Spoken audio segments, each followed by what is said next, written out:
Modern Jamaican history does not begin with Bob Marley and reggae music.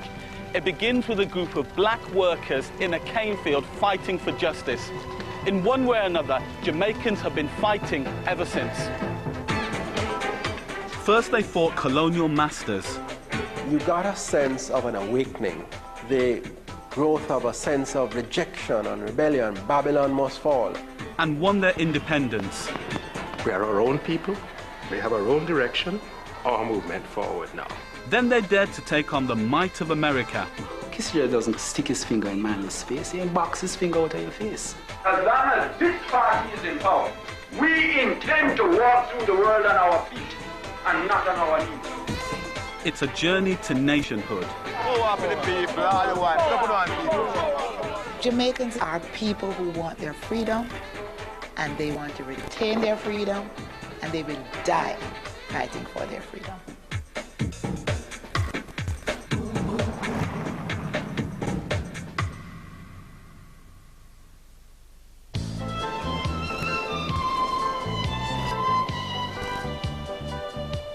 Jamaica lies almost at the center of the Caribbean Sea. It was home to Arawak Indians until Christopher Columbus stumbled across it in 1494, declaring it the fairest island eyes have beheld, mountains and the land seem to touch the sky.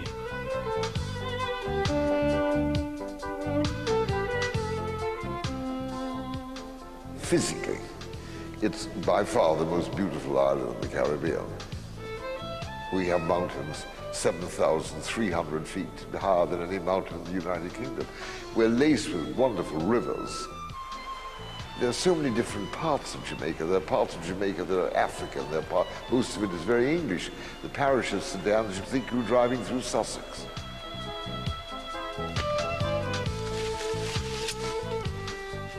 The Indians were almost extinct by the time slavery took hold.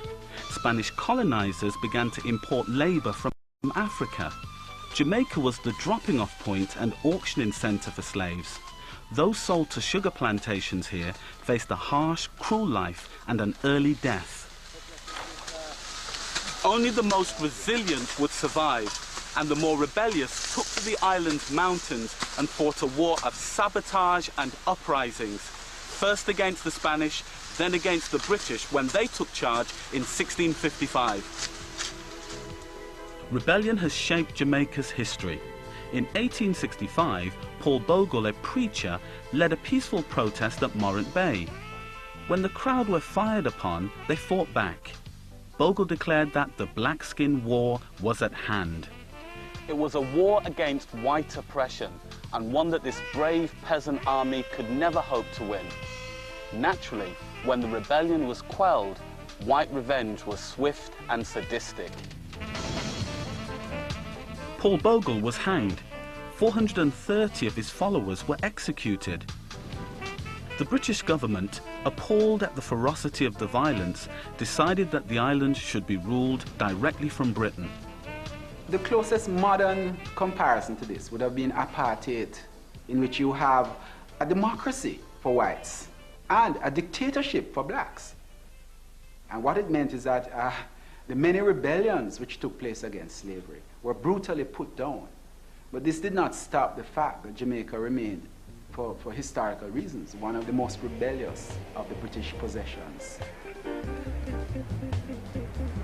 By the 1920s, slave ships had been replaced by steamships. Wealthy Europeans and Americans came in search of paradise and friendly natives.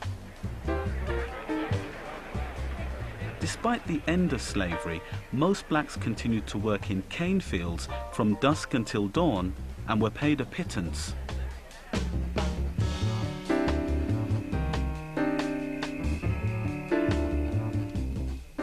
In 1938, with the world on the brink of war, the west of the island became a battlefield. Canefield workers in Frome decided to down tools over poor working conditions and wages. They started a rebellion amongst the masses, weary of still being treated like slaves. They burned crops, destroyed houses and fields, then turned on the landowners.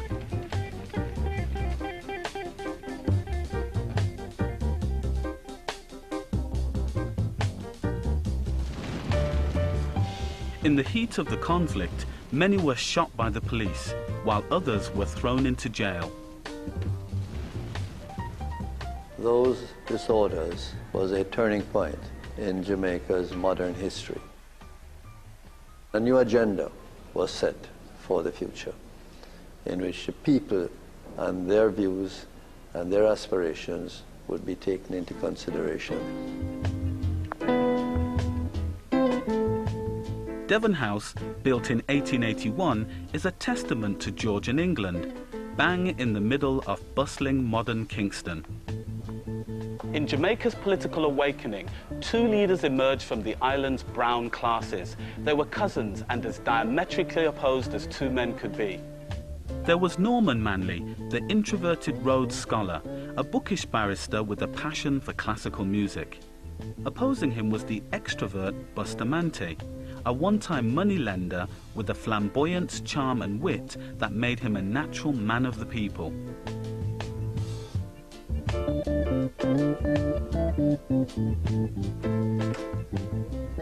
These two men would come to dominate the country's political future. But what they both wanted more than anything was to lead an independent Jamaica.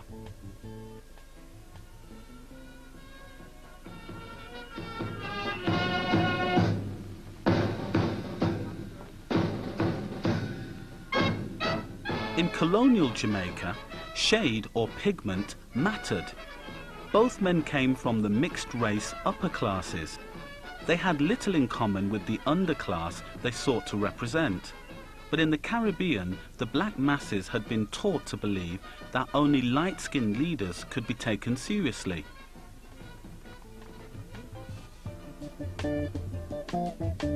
The cricket test proved it. In 1938, the West Indies cricket team was predominantly white and mixed race. You've had a situation in Jamaica for generations where there was a color class hierarchy, no question at all. At the top, white people, white expatriates, white locals, and then mixed peoples who were closer in the spectrum of color to being white, going down the scale to people who are black. On behalf of Her Majesty, His Excellency invested those who, by their service to the island, have nobly deserved the recognition and thanks of their Queen. There's what I call the gratefulness factor, in that most people who were of Bustamante's complexion had nothing to do with the majority of black people. So for somebody like him to actually stand for them made him far more important to them, because they were grateful to him for having broken to some degree with his typical social background. Frome was the beginning of one of many worker rebellions sweeping the whole of the Caribbean region. As a lawyer, Norman Manley realized he had a vital role to play. I well remember the day they started. Within 2 hours, every single group of workers in the principal city, Kingston, were out on strike. And I wondered what was going to happen. And that night I made up my mind. And I put an advertisement in the leading newspaper of Jamaica that I would represent all the striking groups in the country. And I got up next morning and life began on a new plane. Norman Manley, NW to his friends, was an idealist. He had a real love for the land of Jamaica and its people. But unlike his cousin known as Buster, he would always find it difficult to connect with them. Buster had a very easy rapport with people. I mean, he could just get up there and say a couple of things they loved to hear. They liked the little bit of the devil in him, whereas NW was much harder to swallow, for the Jamaican people to swallow. I always had the feeling that in a way he kind of set the bar so high, sometimes he exhausted them. Alexander Bustamante really didn't come into prominence until there was a historic march by workers. That march happened to be in an area in which he was, and he jumped into the march and moved to the head of it and gave the march leadership. The police commanded the marchers to cease, to stop, and they leveled their guns at the marchers. And Bustamante bared his shirt and bared his chest and said to them, "Shoot me and leave the people alone." A report by the British government following the uprising at Frome was damning. It blamed a colour caste system for black unemployment and urban squalor. Norman vowed to sweep this inequality aside when he set up the People's National Party in 1938. Buster's vision was different. He formed a trade union in his own name, out of which grew the Jamaica Labour Party. I think he saw that Manley was a potential rival for his leadership, somebody coming from a different sector of the society. The intellectual, the successful barrister, the person who was seen as the purveyor of ideas.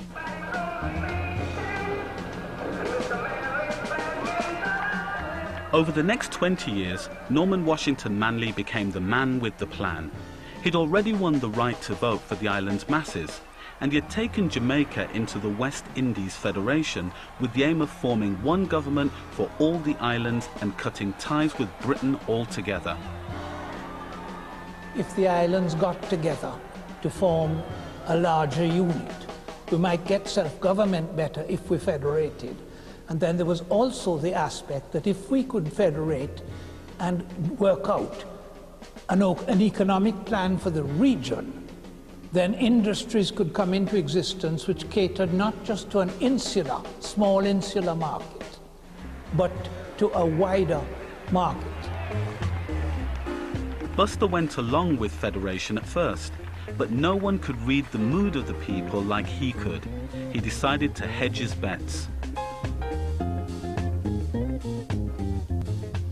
I never know what I'm going to do from one moment to the other.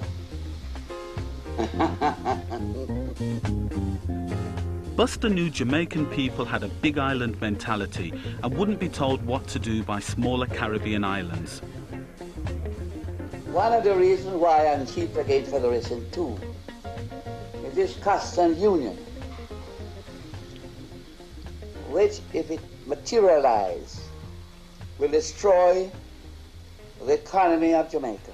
We felt we could do it, we could go it alone, so that eventually it arose that a referendum was held, called by Norman Manley, to take a decision, and it was the JLP that fought for Jamaica to go it alone as an independent country, while the PNP fought to retain our position in the federation. When the question of continuing the federation was put to the people in 1961, they voted no. It was a crushing disappointment to Manley, who felt a historic opportunity had been lost.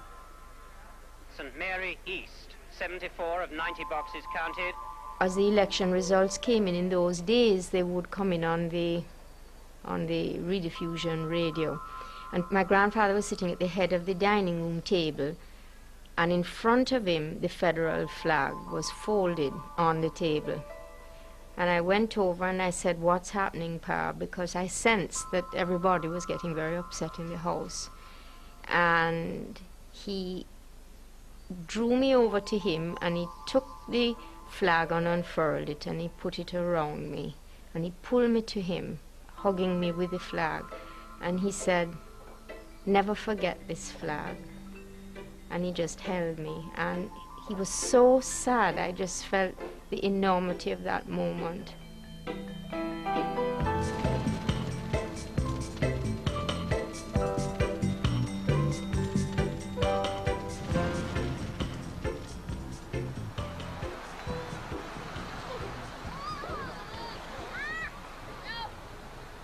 Come to Jamaica and feel all right. Today, thousands of people from all over the world come to do just that. Whatever else was happening, tourism in Jamaica was thriving.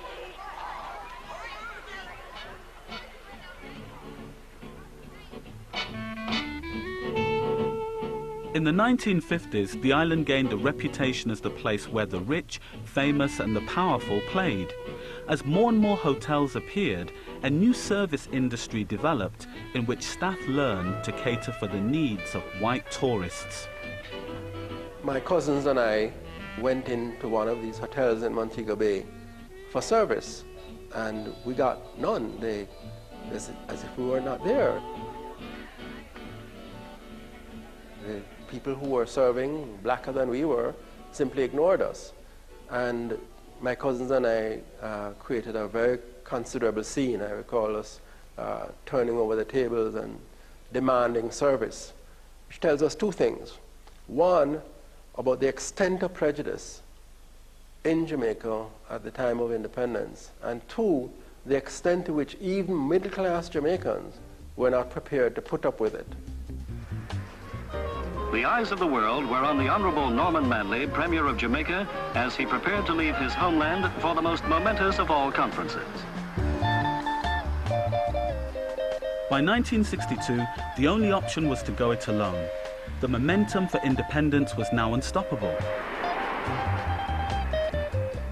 Manley knew that without it, the country would be forever tied to its colonial past, something a privileged few had grown comfortable with. You had a kind of unease among people, particularly middle-class people or people who are moneyed or landed or whatever, with the idea of the mass having a universal vote which could upset a lot of things, and to lose the comfort of the British protection. And what I think happened is that gradually people began to recognize, well, wait a minute, we're people too, we're a society. Why can't we run our own affairs? Never have Jamaicans been so gay, cleaning up, painting up for Independence Day. Ask anyone from tots to grandpops, they all say, clean up, paint up for Independence Day. On the morning of August 3rd, at the Palisadoes International Airport, the moment approaches for the arrival of Her Royal Highness Princess Margaret. Britain had already begun to let go of its many colonies around the world. It was time for the mother country to cut Jamaica loose. This time there was no bloody rebellion. On August the 6th, 1962, with the simple flourish of a royal signature, it was done. Jamaica was independent. I remember being very emotional. In fact, I'm still emotional, if you forgive me. And saying, well, we are our own people. We have our own direction. Tremendous hope, our movement forward now. From the airport, the Princess drives through the gaily decorated streets of Kingston, where thousands of spectators line the route to witness the first major event of the 8 days of celebrations. I remember my first outfit was this black dress with green and gold piping all over it. And so I was in the Jamaican colors and feeling so great. It was a wonderful feeling.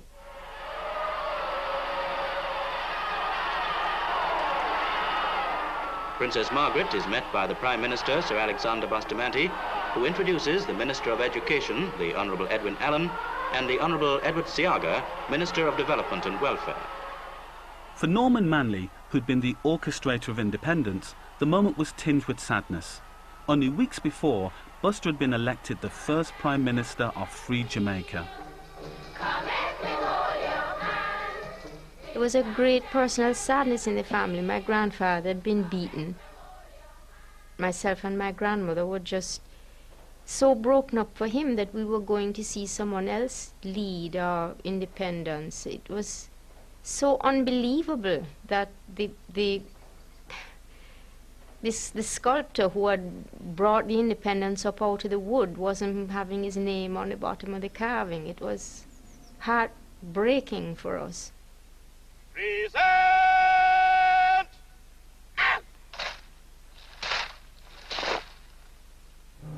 Yellow for natural riches, black for the struggle, and green for hope.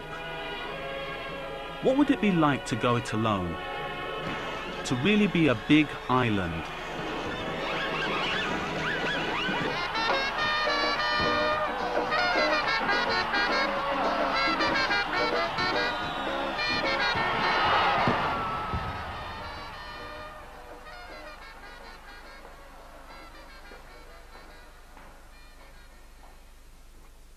Vestiges of the past are everywhere here, but 1962 promised a new dawn.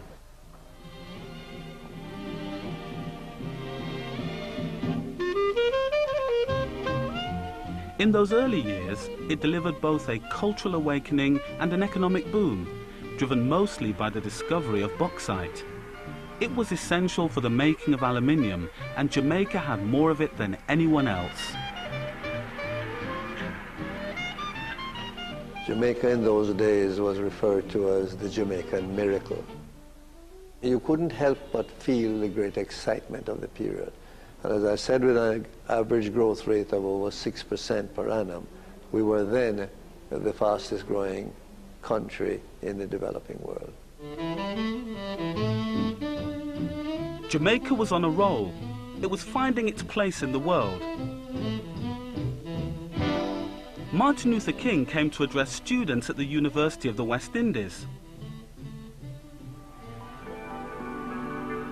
But for all the outward confidence, there was discontent amongst the poor in downtown Kingston. They called themselves the sufferers.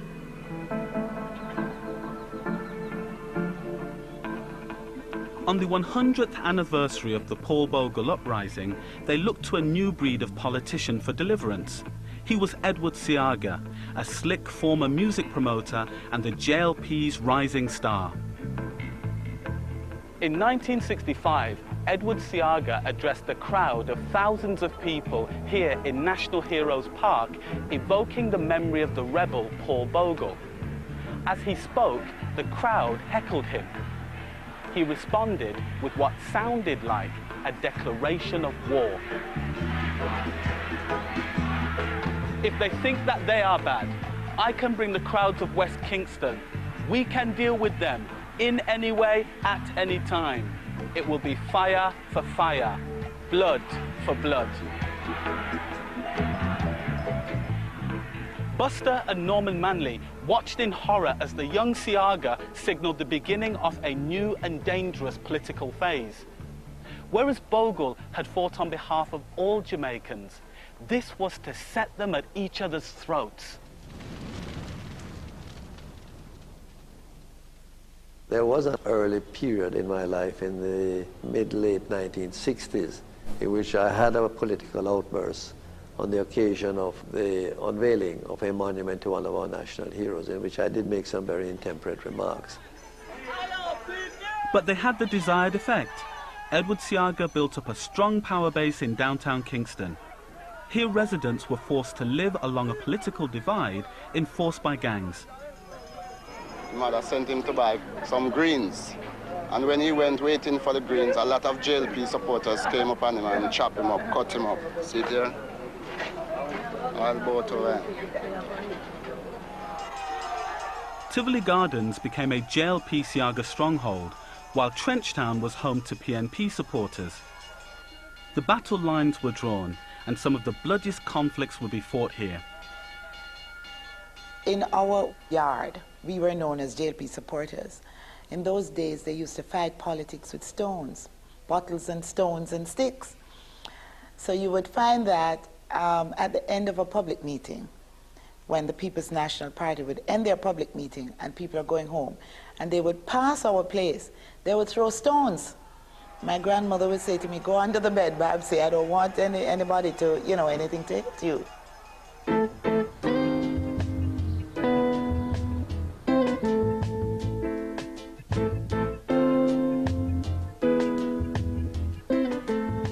After 30 years, Norman Manley retired from politics. It was the late 60s. Civil rights had taken hold in the States. Young black Jamaicans were no longer grateful to the generation that had won them independence. The fact that they singled him out to blame for a lot of the things that they felt were going wrong since independence, I think their anger at him and their dismissal of him must have been very painful, though always he would intellectually come to terms with it. Youth does this, they have to rebel against things.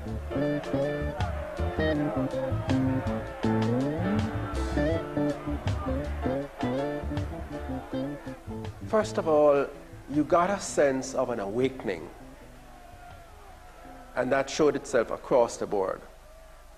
The growth of a sense of rejection and rebellion. Babylon must fall. Babylon being the society of colonialism, which continued into the late 60s and early 70s.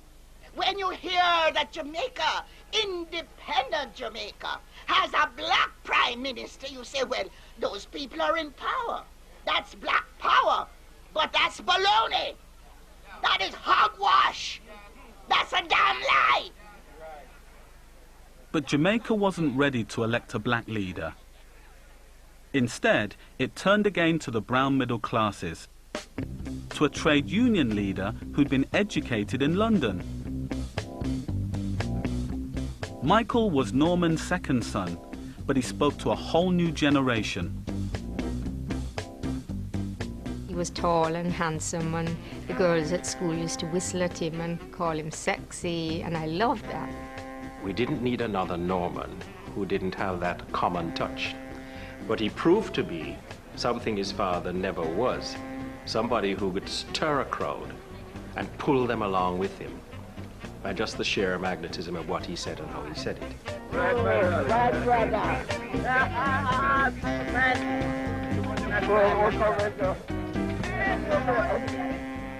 Daddy was cut out for it. He had that secret ingredient that Buster had, which I think Daddy used, I suspect, a little more honorably. Physically very active, and of course, perhaps the most handsome man in the country. Darling, you're so beautiful.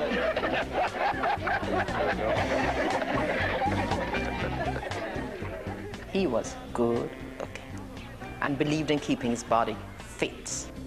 I mean, I always say to people, when I fell in love with his midriff. I'd never seen a midriff so flat.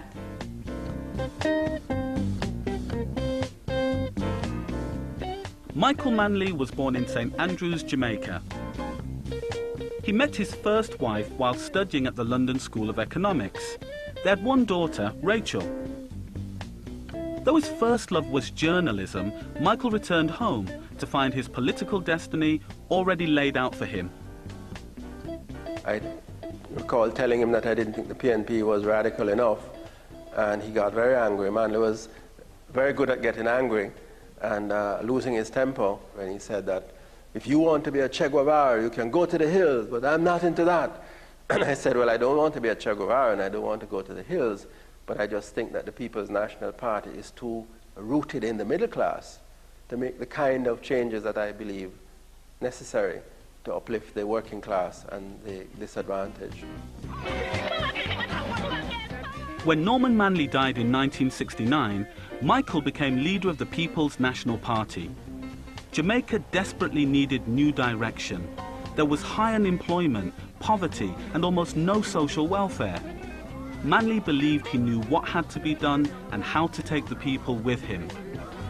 There was a thing called the bandwagon, which grabbed artists, popular artists, and went around the country to different locations. There was the whole business of getting away from the ostentation, that the official dress was going to be shirt jacks.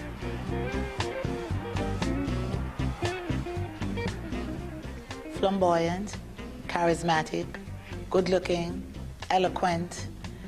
Michael Manley could convince you that he's the greatest guy in the world, and you'd believe him.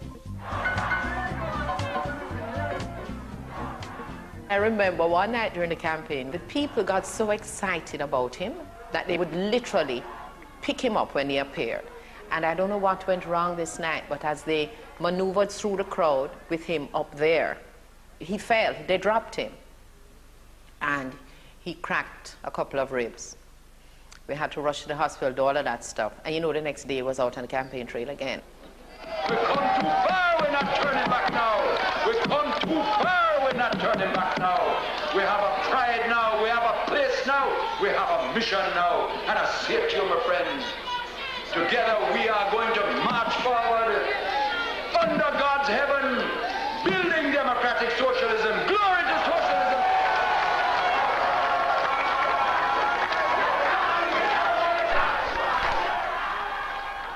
Michael Manley said, yes, people, better must come. Give me a chance and better must come, better will come. And so they bought it.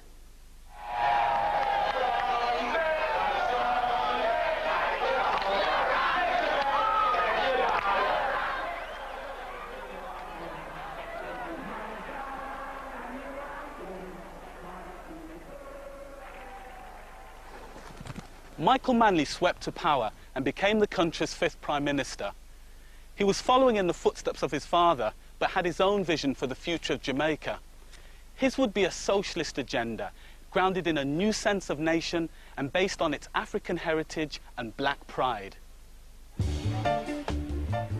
In the early 1970s, he gave land to the farmers, created jobs for the poorest working class women, and most importantly, provided free education, not just for the privileged, but for every child.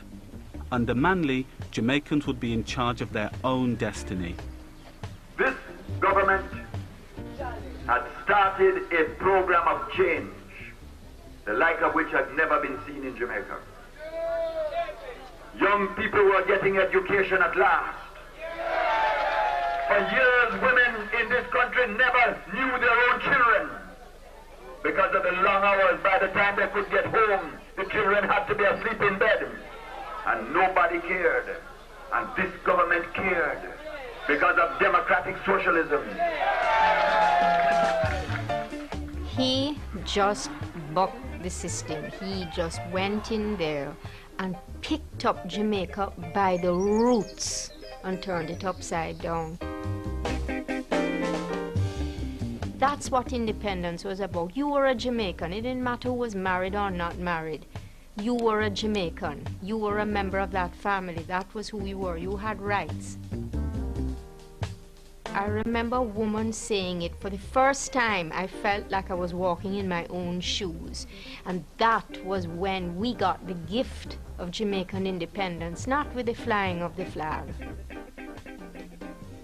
The social reforms of the 1970s in giving the Jamaican a sense of his own worth and dignity were huge. Much of that legislation was in the most advanced in the world of its time.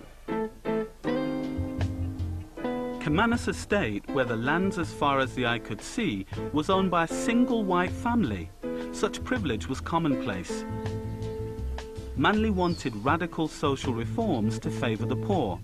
Members of his own class were nervous. For the other Jamaica, the Jamaica of the wealthy and of the upper middle classes and the rich, things were quite all right, thank you.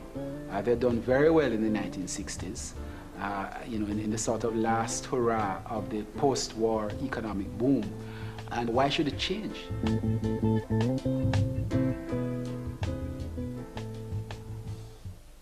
A country like Jamaica cannot become a just society if you don't redistribute some of the wealth and some of the benefits. And we have begun that process of redistribution.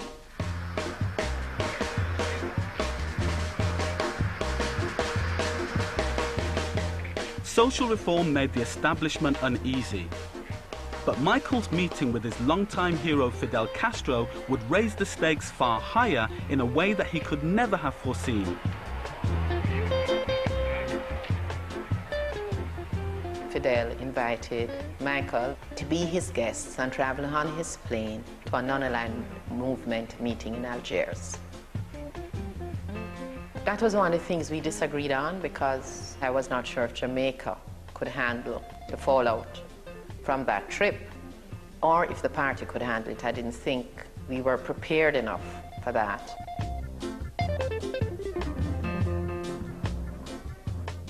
Fidel had always been his hero, so in a way it was the hero taking on flesh and blood characteristics. Daddy was so excited going, and they talked politics for the whole journey, and they immediately had found, in each other kindred spirits.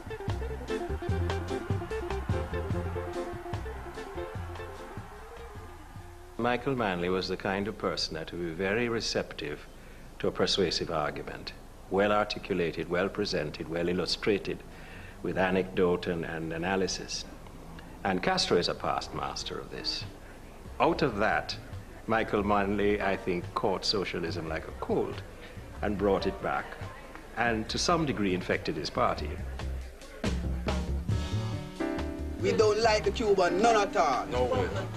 They come to mash up Jamaica.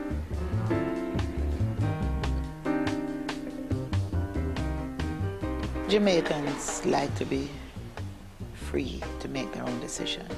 They don't want to feel that you control their lives. And what they'd heard about Cuba was about control. The thought of living under a regime where you were under total control of the state was something that Jamaicans abhor, and that Jamaicans felt they would rebel. They would rather die than go through that. Castro and Manley had a close friendship. Soon, Cuban specialists were advising Jamaicans on workers' cooperatives and building new schools on the island. The relationship had not gone unnoticed in Washington. Kissinger was staying just outside of Ocho Rios, and he asked Michael to come down and see him. And Michael talked to me about that, and I said, but I don't understand, why you're a prime minister, why are you going down there to see him? And he said, because he asked me to come down and see him. I said, you're a prime minister. He comes to see you at Jamaica House. And then Kissinger came in and saw him at Jamaica House. Kissinger asked Manley to condemn Castro's decision to send troops into Angola to fight South African-backed forces. Manley refused, showing solidarity with Castro and his utter contempt for apartheid. Kissinger doesn't come down here and, stick his finger in Manley's face. He box his finger out of your face. That is almost a national cultural reaction to it. I say give thanks to the fact that Manley stood up to Kissinger, despite everything else. Sometimes in history, you have to do that, and he did. Now there are certain people in the world who say now, why are we taking this risk to anger the United States of America? And the answer is this: we are not angering the United States of America, they are angering themselves. They are not going to tell me what relationship I have with Fidel Castro. We have that friendship with Cuba as part of a world alliance of third world nations that are fighting for justice for poor people in the world.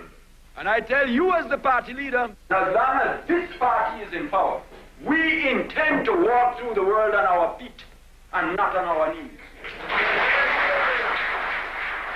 We paid for it, we paid for it dearly in terms of aid. But Michael was very clear that, certain things you just had to take a stand on. Very firm on that.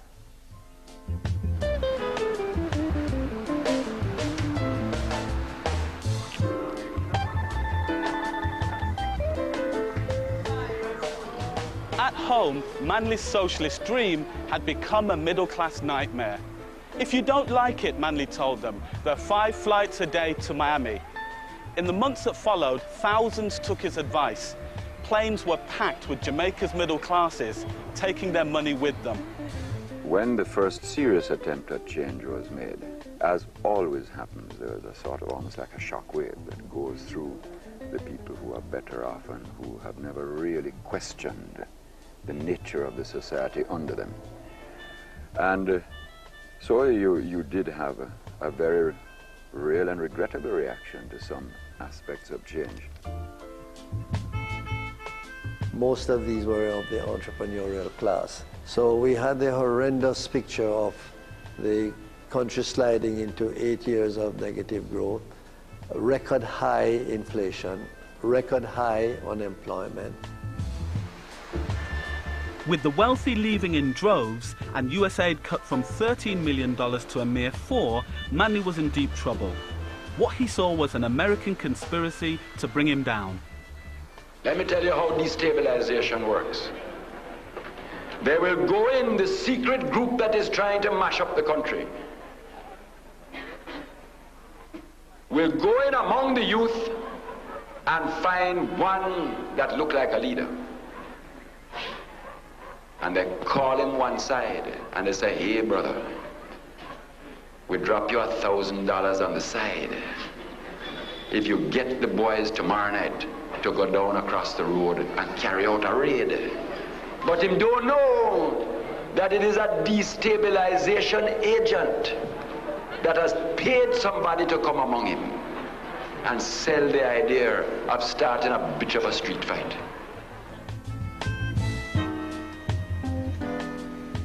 Rumors were rife of covert US operations on the island, aiming to make the country impossible to run and dangerous to visit.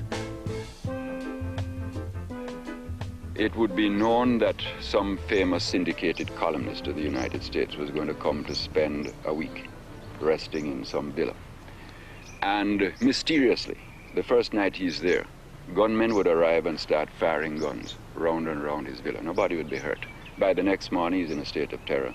He flies home, and 79 newspapers across America read the story of the violent, terrible society disintegrating with gunmen the next morning. So you get the next few thousand tourist cancellation.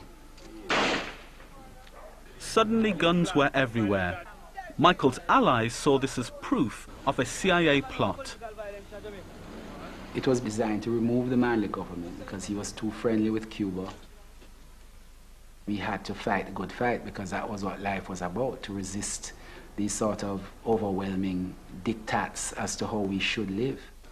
On Edward Seaga's second visit to a polling booth in downtown Kingston, a gun battle broke out.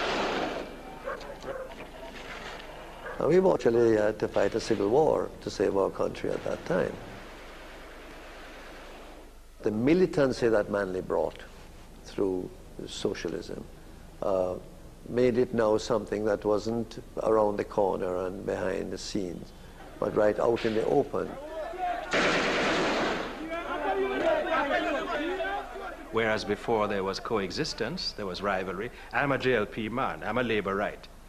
I'm a PNP man, I'm a comrade. And you know, my party better than yours or whatever. But it didn't come to people killing each other. As it got hardened, it came to that. The gangs of Tivoli and Trenchtown helped themselves to the imported weaponry. Rival politics had become sectarian, with daily battles between PNP and JLP supporters. Shootouts left hundreds dead and others caught in the crossfire. We were actually pinned down in a particular area for 2.5 hours this morning, while nothing less than 2,000 rounds of ammunition were fired. We cannot and will not stand by and allow this sabotage of our country to continue. The Cabinet has accordingly advised the Governor-General to act and proclaim a state of public emergency. When they called the state of emergency, they locked up all the frontline leadership of the Jamaica Labour Party, the frontline workers.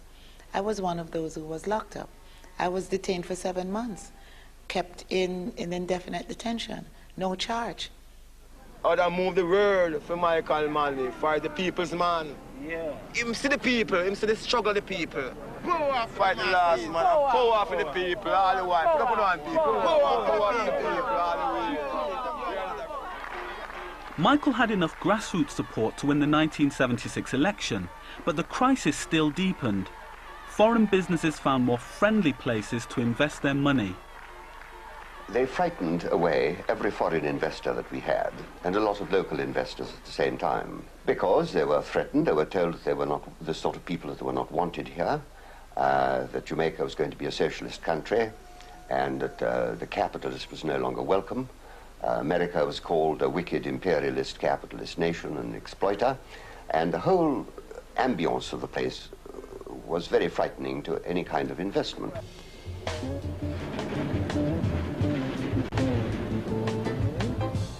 Of greater concern, the urban poor were losing patience.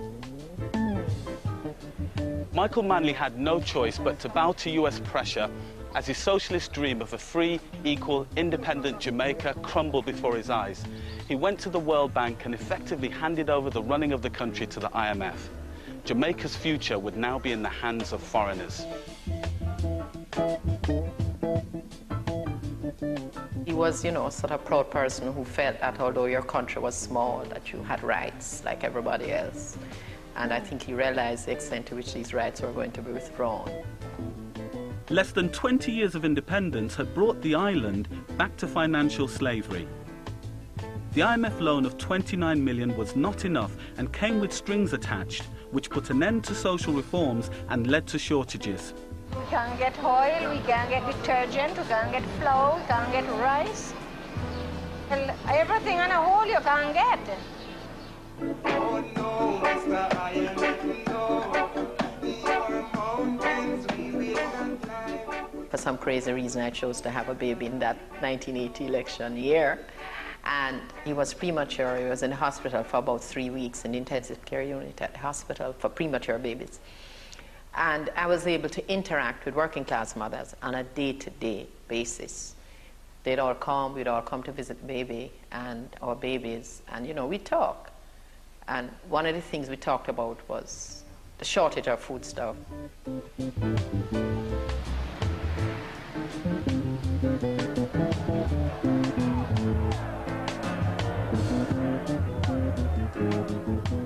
I saw people who were willing to die just to free Jamaica at that time because the people felt that they were in bondage.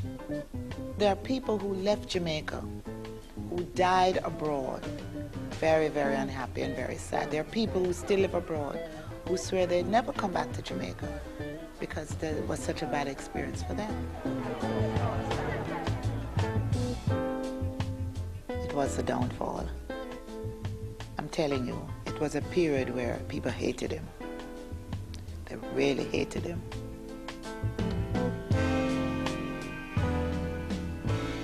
Ladies and gentlemen, the Prime Minister, Edward Philip George Seaga, high up. 800 people died in the run-up to the bloody 1980 election. Manley was on the ropes. In a bitter contest, he finally conceded to his rival, Edward Seaga. Had he not conceded, Jamaica's future today would have been completely different. For one thing, the United States would have overtly entered Jamaica, I'm almost certain. He would have a completely different history. The fact that he conceded allowed him to come again to fight another day. America breathed a sigh of relief as Edward Seaga put the ghost of socialism to rest. There was just $11 million in the Bank of Jamaica when we took over. We wanted, first of all, to restore the bridges that had been burnt by Manley with our traditional partners. For some people, it was like heaven on earth. Things had gone back to normal. All this talk about change and about blackness and about better and so on was eliminated, and we were back to the 60s where we should always have been. Money would flow from the United States, investment would flow, and life would be as it should be. The US lavished over $200 million of aid on Seaga's government. With this new investment, business began to flourish.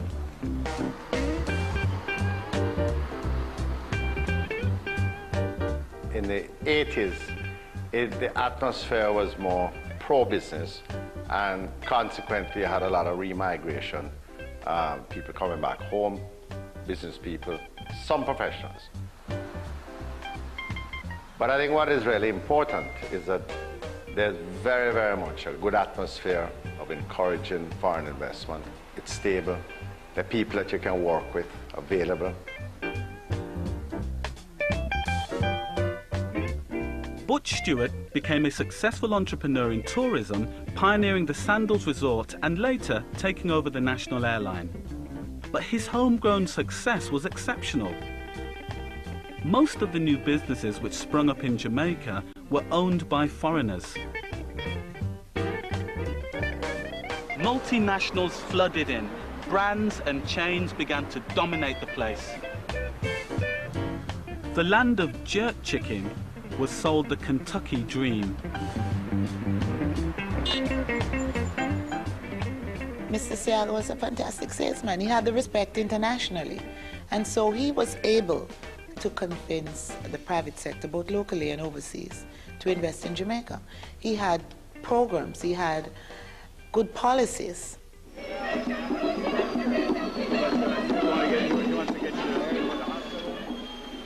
On the same tarmac that Fidel had once embraced his comrade Michael Manley, Ronald Reagan heralded a new alliance between Jamaica and Washington. The success of our venture depends on cooperation. And cooperation is easier between friends who share the same ideals. The Reagan administration had an excellent relationship with Mr. Seaga, with Jamaica. Thank you all very much. It was a wonderful feeling because to me, it made the statement that yes, Jamaica had once again arrived. We had once again been accepted into the international arena. And we got a lot of assistance through that administration. Despite generous aid, Seaga failed to grow the economy or develop new industry.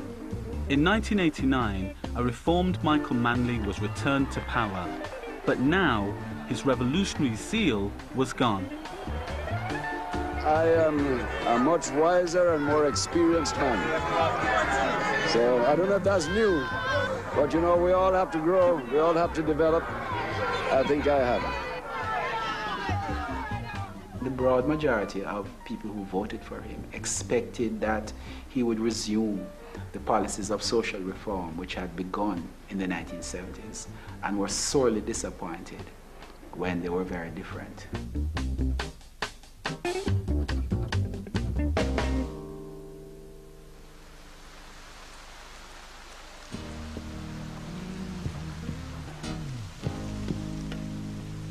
My Highland don't salute. Michael no longer had the stomach for the fight. His second coming lasted just 3 years. The 5-time married Michael faced a more personal battle that none of his turbulent years in power could prepare him for. He discovered he was dying of cancer. He had this enormous fear of death. And I would say right up until his last breath, he would have done anything to live. Michael Manley died aged 72 in March 1997. Thousands mourned the man they called Joshua.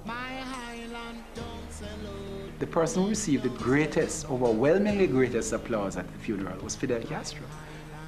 The slogan which one person uttered at the funeral, that Fidel is the only surviving Don, meaning Michael was a Don, that despite your complete dominance of the world, that there is somebody who can thumb their nose at you. We were just so thrilled because we knew how much it would mean to Daddy and how right it was that he had stood by Fidel no matter the price he paid, and that in death Fidel had come to say goodbye. That meant a lot to us. My Highland don't salute. Please don't salute. He was criticized a lot by his own social class who felt he had betrayed them, and he used to really take it to heart. I think when I look back on it, he just longed to be loved again by his own class, by, you know, people he grew up with, his friends. He had the love of the masses. But I think he was always deeply hurt that his own social class couldn't see what it was he was trying to do. After Michael died, Jamaica finally elected a leader that didn't come from the brown or mixed classes. Prime Minister P.J. Patterson represents a new strata of Jamaican society which is just finding its feet.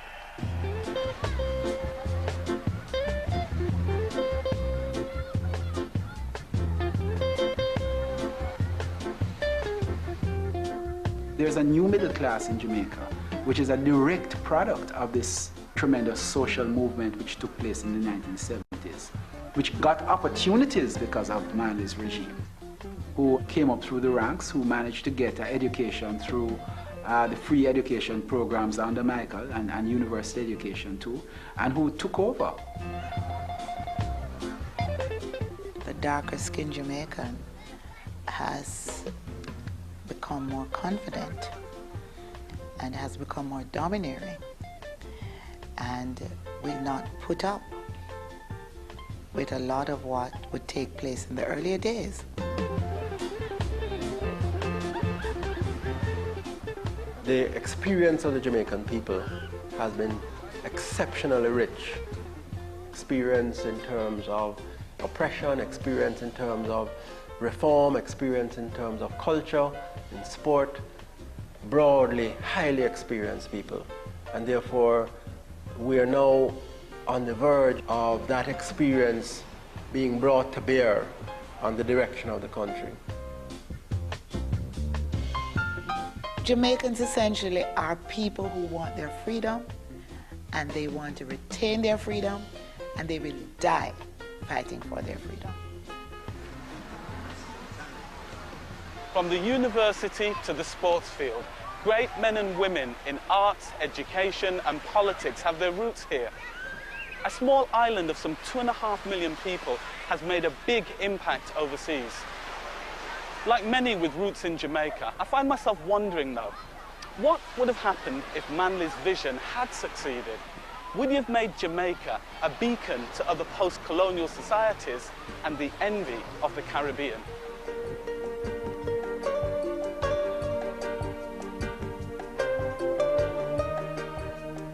He would have had his touchstone of equality, and we would have had a just society where every man and woman had an equal opportunity on their vote, a roof over their head, fair wages. I think the sad thing is that they raced so hard and they genuinely moved mountains. And I honestly believe we almost made it.